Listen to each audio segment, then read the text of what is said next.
All right, the news is breaking from Pyongyang in North Korea and also with the White House in Washington. The White House moments ago reacting to North Korea's announcement that it will shut down its main nuclear reactor on condition, calling it a very important first step. That's word from the White House. A few moments ago out of Beijing, North Korean state media is saying that this agreement requires only a, quote, temporary suspension of Pyongyang's nuclear facilities. Let's parse the language of Wendell Goller, live at the White House on the North Lawn. Wendell?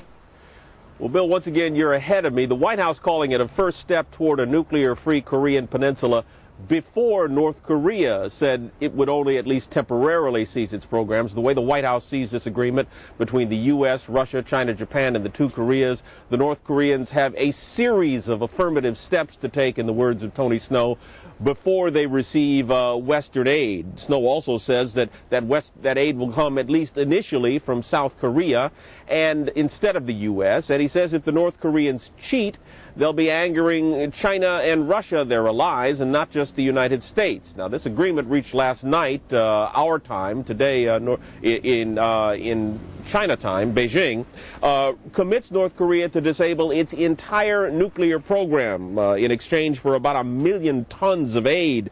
The first step would be to shut down and seal its main nuclear reactor at Yongbyon within 2 months in exchange for 50,000 tons of aid. Assistant Secretary of State Christopher Hill, who led the U.S. negotiating team, says other deadlines will be set next month.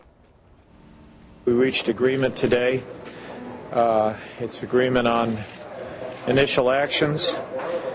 Obviously, we have a long way to go, but we're very pleased with this agreement. We feel it's a very, very solid step forward.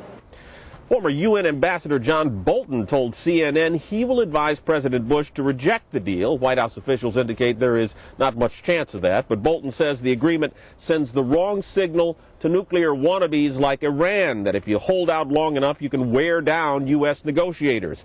Bolton's frustrated the North Koreans don't have to immediately account for the nuclear bombs they've already made, one of which was tested in October. Japanese only reluctantly went along with the deal because there's no requirement North Korea account for the Japanese citizens it kidnapped, some of whom are still not accounted for. Experts say Kim Jong-il softened after the U.S. accused him of counterfeiting and targeted his personal bank account in Macau, and that cut off the supply of luxury items, including cognac and caviar, that Kim Jong-il enjoyed and used to buy the loyalty of his lieutenants. North Korea failed to comply with an agreement it signed in 2005. This essentially enacts that. It cheated on a deal it made during the Clinton administration. So once again, the White House defending this agreement with North Korea to end its nuclear program, but saying North Korea has to make a series of affirmative steps before it will receive the Western aid it's been promised. Bill? Given that, Wendell, what is your sense there? Is the White House cautious, optimistic, or dubious, or how would you categorize it?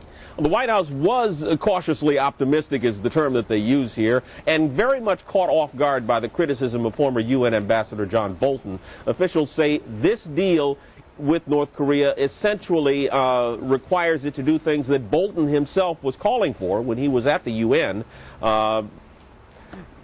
He is off the reservation, and they were very much caught off guard by that. Thank you, Wendell. Wendell Goller from the North Lawn.